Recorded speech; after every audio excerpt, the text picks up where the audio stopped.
pertanyaan lucu-lucu aja sih. Iya. Kalau lu sekarang lebih pilih pacar apa organisasi?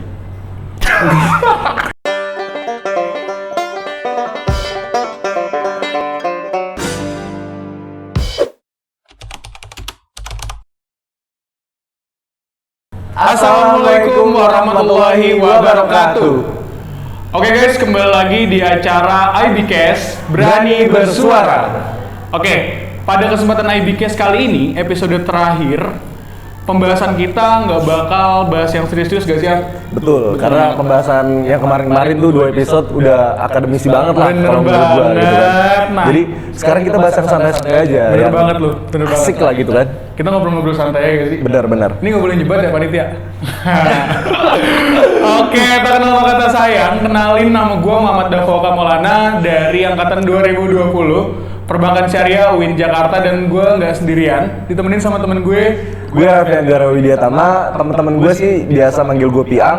Gue semester 6 angkatan 2020 Perbankan Syariah UIN Jakarta. Oke, jadi kira-kira pembahasan pertama kita bahas apa dulu nih Mas Piang?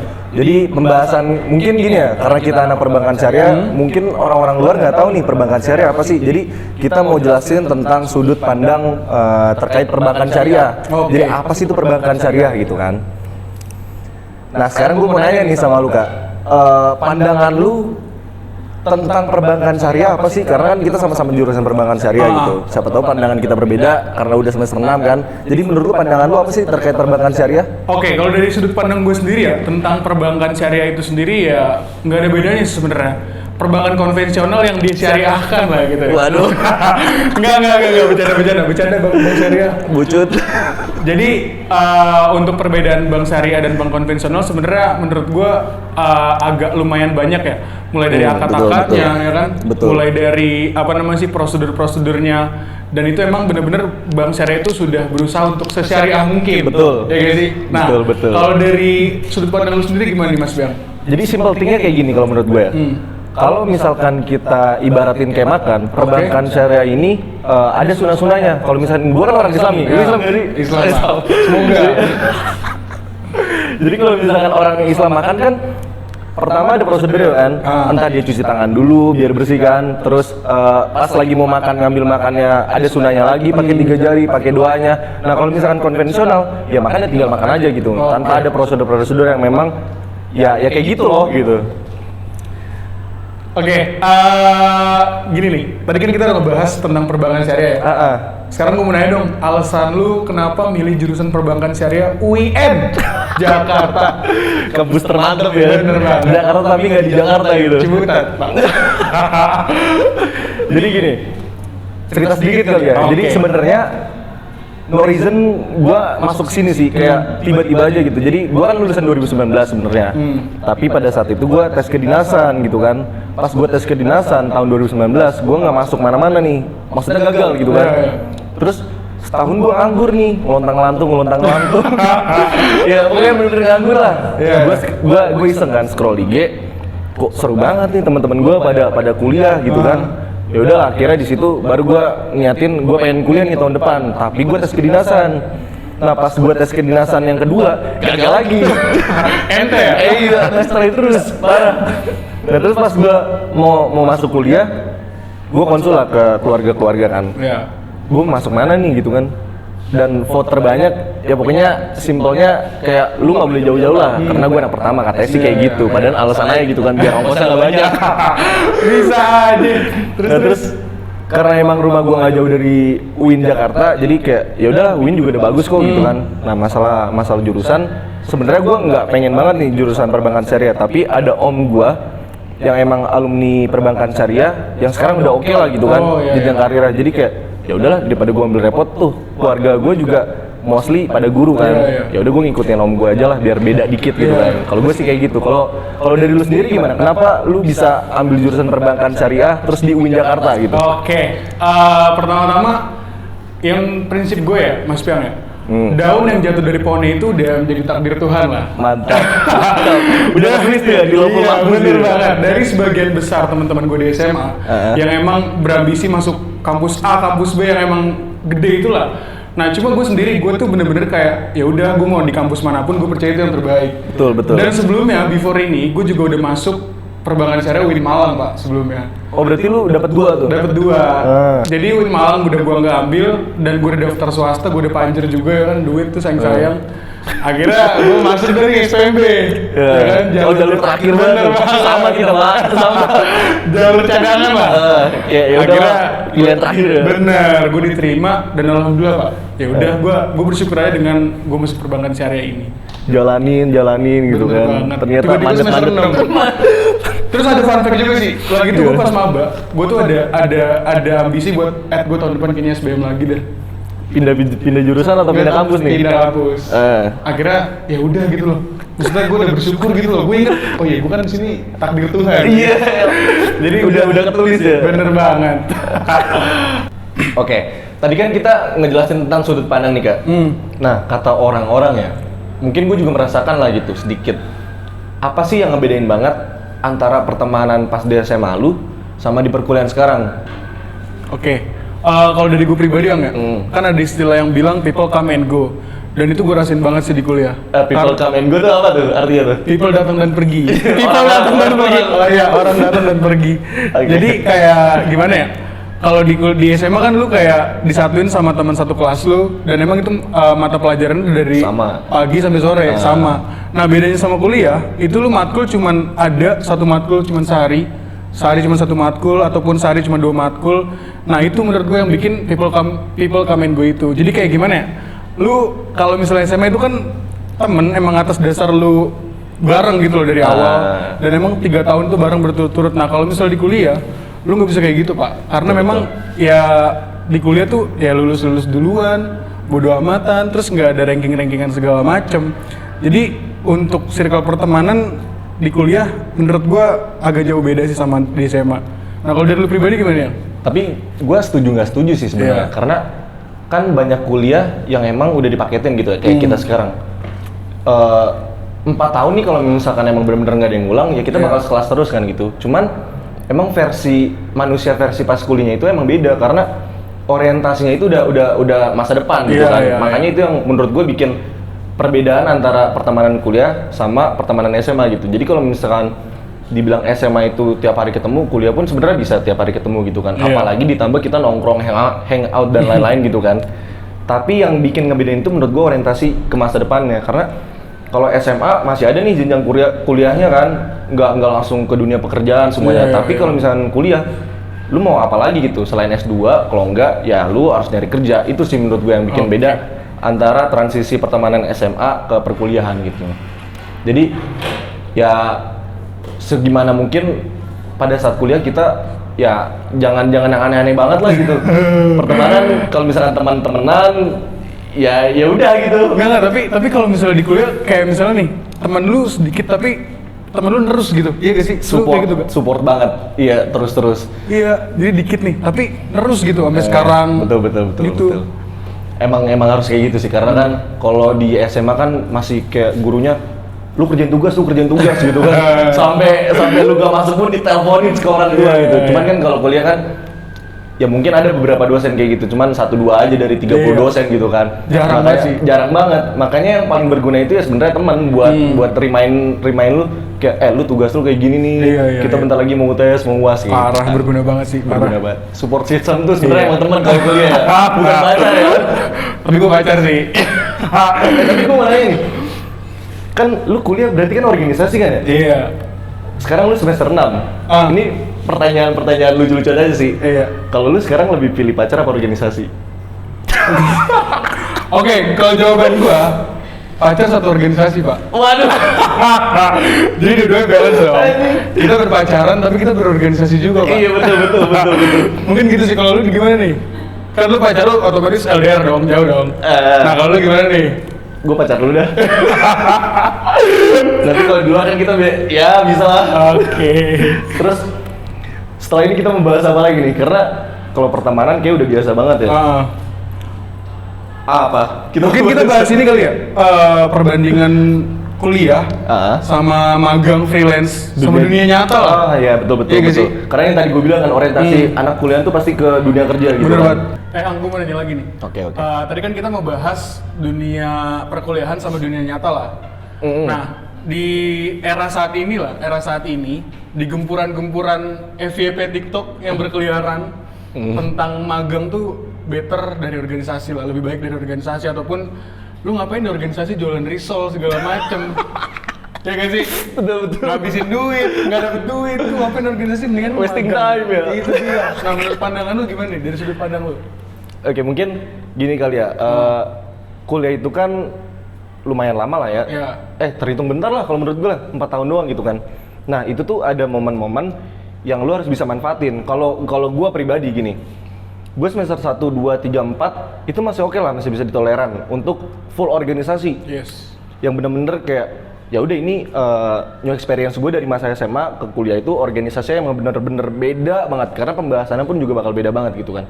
Tapi di sisi lain semester 5 ke atas nih kayak gue sekarang itu pun magang menurut gue penting gak penting, Pak. Karena gini, gue pernah dapat omongan dari senior gue kayak gini.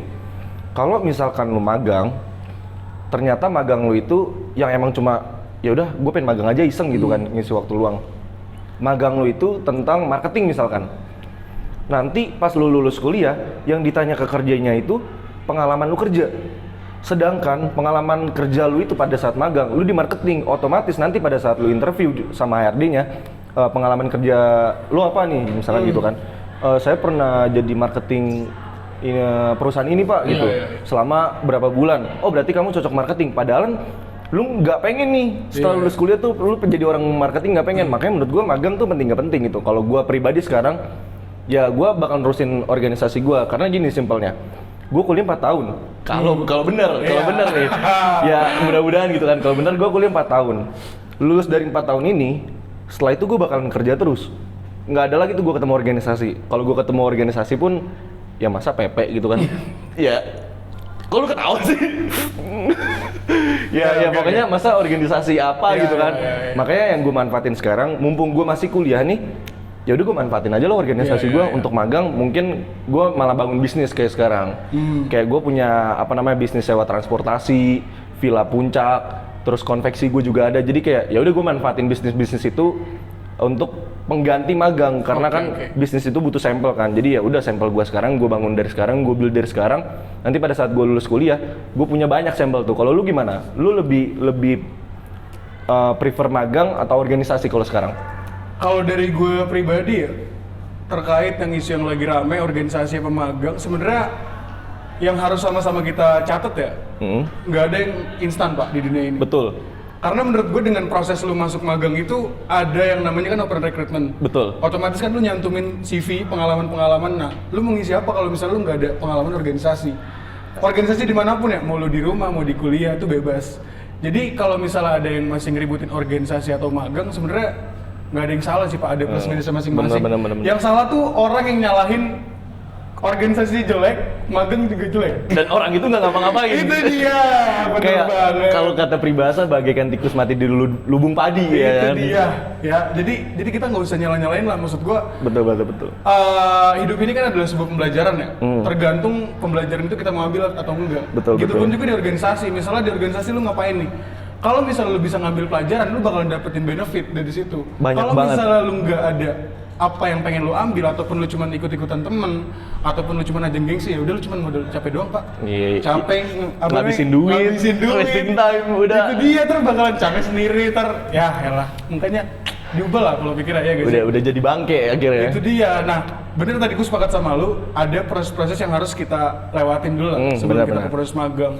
Semester 1 2 kita belajar, 3 4 implementasi, 5 6 juga implementasi, 7 8 baru kita ke tahap yang mulai profesional belajar. Nah, barulah nanti ketika lulus kita nyantumin pengalaman-pengalaman yang entah magang, freelance dan lain-lain lah. Karena memang ya gitu sih, dan gue nganggepnya organisasi magang ini balance sih, karena memang di organisasi yang gue jalanin itu gue anggap sebagai rumah Pak. Jadi gue nyaman jalaninnya dan ya udah gitu loh. organisasi mau kayak gimana pun gas saiki. Gitu sih kalau Bener. Tapi gue kepo dah. Kalau lu sendiri nih, lu kan ikut organisasi gitu kan. Gue juga ikut organisasi. Lu tuh tertarik magang atau sekarang emang lu udah magang apa gimana sih? Kalau gue untuk saat ini nggak magang sih, gue lebih ke freelance. Freelance. Iya, gue freelance di salah satu toko kue ternama. Mantap. Barangkali mau masuk nih tokonya, tapi ya udah enggak gitu loh. Jadi gue udah ngerasain gitu loh. Oh gini loh cara capeknya nyari duit segala macam. Betul. Dan gue udah tahu rasanya gitu loh. Seenggaknya gue udah ada bayangan gitu loh. Dan untuk saat ini ya mungkin waktu gue dan emang gue udah pesan sama orang tua gue juga suruh fokus kuliah aja dulu nak. Ya udah makanya gue fokus kuliah, dengerin orang tua dan nomor satu pak. Gitu loh. Karena kayak emang udah tinggal berapa tahun lagi kita lulus gitu Bener kan. banget. Kalau dari lu gimana nih? Kalau gue, yang tadi gue bilang, gue agak nggak tertarik magang gitu, karena gue sendiri pun sebenarnya ya gue tertariknya sama bisnis gitu. Kayak gue sekarang, alhamdulillahnya gitu, gue ada beberapa bisnis sama gue megang laporan keuangan perusahaan, ya masih perusahaan om gue sih. Iya. Tapi emang dia bergeraknya di apa namanya wali kota. Ya emang itu bisa jadi batu loncatan gue buat gue masuk ke sana gitu. Jadi gue nggak perlu magang, tapi gue bisa masuk ke ranah-ranah ya sana lah gitu. Ordal. Ya. Oke. Iya sebenarnya kalau misalkan lu pinter apapun gak ada ordal juga susah Bener juga sih. banget. Kecuali pinternya pinter banget gitu kan. Itu dia. Nah, relasi-relasi itu juga kadang-kadang kita dapat dari organisasi Betul. nggak sih? Sebenarnya bukan ordal sih itu bahasanya, Iya. relasi kan. Relasi, bahasa- itu kan bahasa kekiniannya lah. yang kita dapetin dari berorganisasi, berteman dan lain-lainnya gitu kan. Kayak gitu sih kalau gue. Jadi kalau gue pribadi ya gue agak nggak tertarik magang karena side job gue sekarang lebih oke dibandingin gue magang gitu kan. Nah, opportunity cost-nya lebih gede lah ya untuk kesana ya. Iya, lumayan lah gitu. Oke, tadi kan kita ngebahas organisasi magang itu kan masih lingkup kuliah ya. betul. Nah, sekarang gue mau nanya dong, kira-kira lu udah ada tujuan gak sih ketika nanti lu lulus dari perbankan kan secara lu SE ya kan? Mantap. Dari Sarjana jurusan dari jurusan perbankan syariah ya kan? Hmm. Yang masih kadang dianggap sebelah mata lah. Betul. Palingan paling kerja di bank. Bank syariah. Bang Syariah udah banyak Pak tapi sekarang di Indonesia kan. Nah, kalau dari lu gimana nih? Kalau gue pribadi sih gini, tadi gue udah nyindir di depan sih kayak gue lebih baik nggak magang lah gitu. Lebih baik nggak magang. Maksudnya gue agak kurang tertarik sama magang karena gue megang bisnis kan. Nah kalau gue sekarang nih bener-bener lagi nge-build gitu kan bisnis gue. Gue lagi nyari sampel-sampel, gue lagi ngobrol-ngobrol masuk ke dunia kementerian, terus apa namanya apa sih perusahaan-perusahaan ataupun apa sih wali kota gitu-gitu. Iya. Ya pokoknya gue lagi nge-build tentang bisnis gue lah gitu karena di nanti kemudian hari pada saat gue lulus gue mikirnya kayak gini, orang itu bakal trust sama bisnis lu kalau misalnya udah ada sampel, udah ada testimoninya gitu loh. Bener banget. Kayak makanan lah yang paling gampangnya, orang tuh bakal beli kalau misalkan orang-orang bilang makanan itu enak gitu. Iya. Apalagi barang-barang mati gitu kan, harus bener-bener servisnya kayak gimana sih gitu kan. Makanya sekarang nih gue lagi bener-bener gimana sih nih bisnis gue di kemudian hari bisa meledak, bahkan bisa multinasional gitu ke luar negeri. Makanya ya buat sekarang gue nge-build nanti di kemudian hari gue ngembangin bisnis gue dan punya perusahaan-perusahaan yang emang gue sukanya di situ gitu. Iya. Karena kalau gue pribadi gue ini nggak suka F&B gitu. Iya. Bener-beneran gue lebih baik gue ngeritik makanan orang dibanding gue dikritik makanan gue.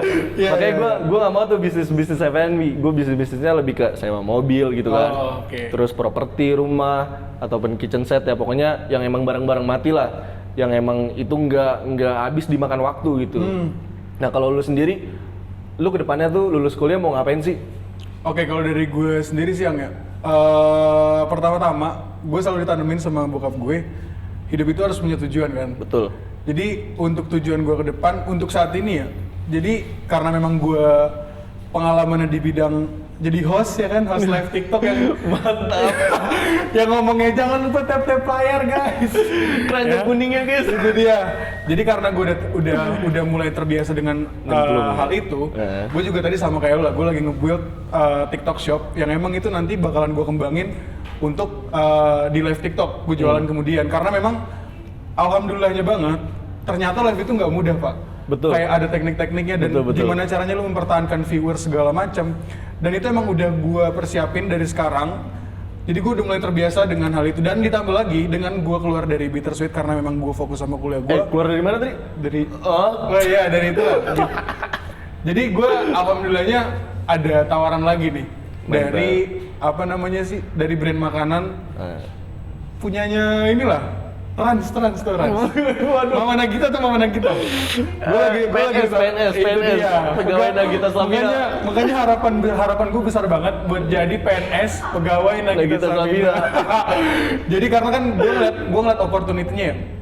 Gue fokusnya sama dunia usaha emang di bidang ya lewat online shop lah, karena emang kan ditambah lagi TikTok Shop ini kan lagi naik-naiknya, TikTok Live ini lagi naik-naiknya, gimana nggak tertarik coba orang sehari orang bisa dapat 1 M kan gak logik kan ya, iya, gitu. itu dia. Tapi bener gitu. Tapi ada gitu loh.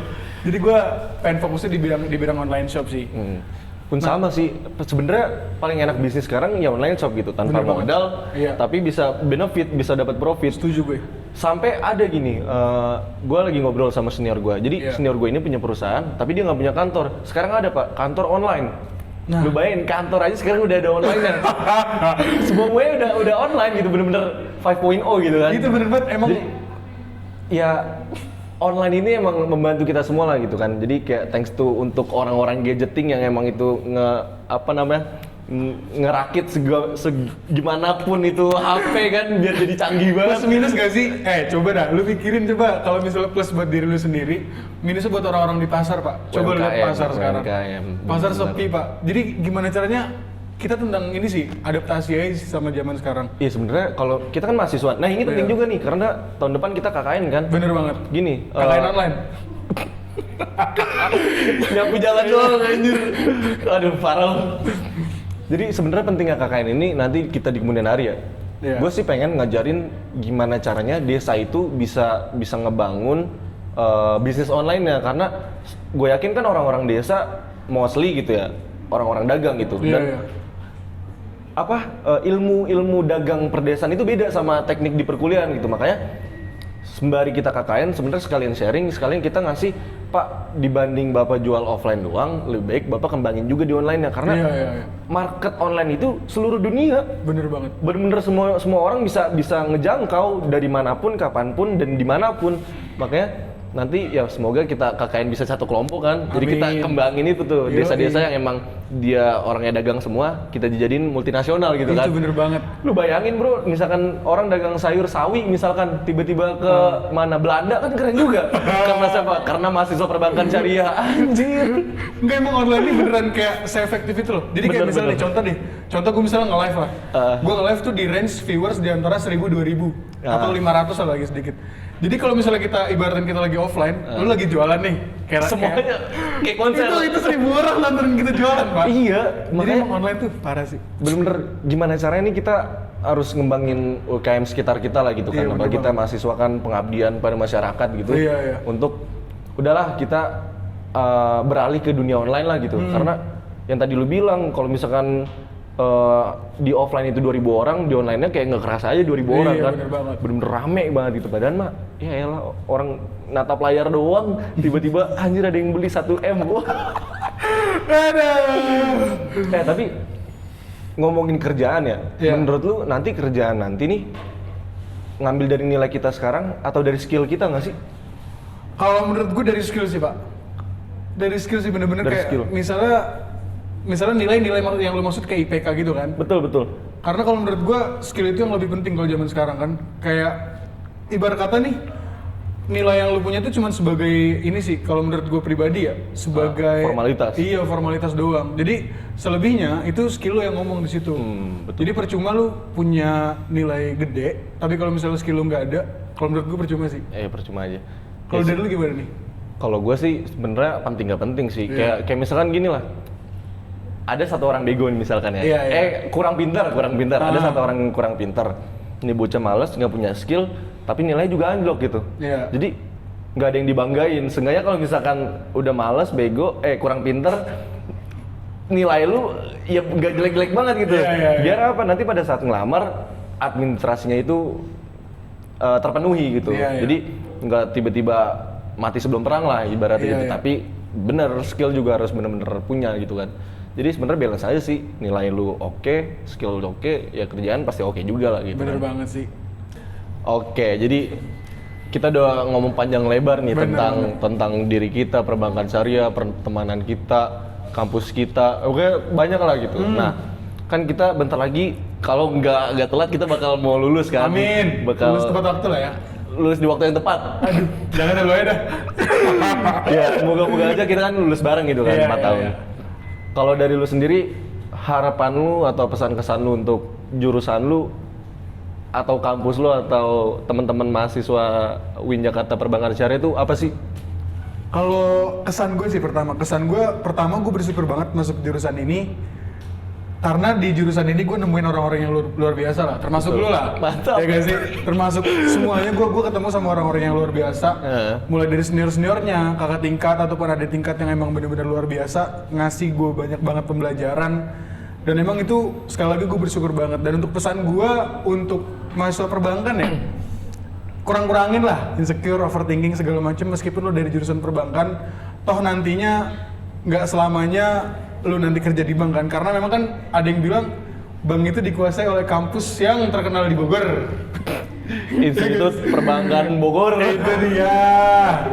Jadi harapannya ya udah, pokoknya jangan insecure, jangan overthinking, jalanin aja, nikmatin pokoknya. Oke, kalau dari lu gimana? Kalau dari gue sih, ya gue pertama bersyukur juga lah gitu, gue bisa berkuliah dan gue ketemu teman-teman seasik dan semantep inilah gitu, termasuk lu juga, terus teman-teman kelas kita, teman-teman sangkatan kita gitu. Cuman gue juga pesan ke teman-teman maba lah gitu kan, terkhususnya anak-anak Perbankan Syariah UIN Jakarta.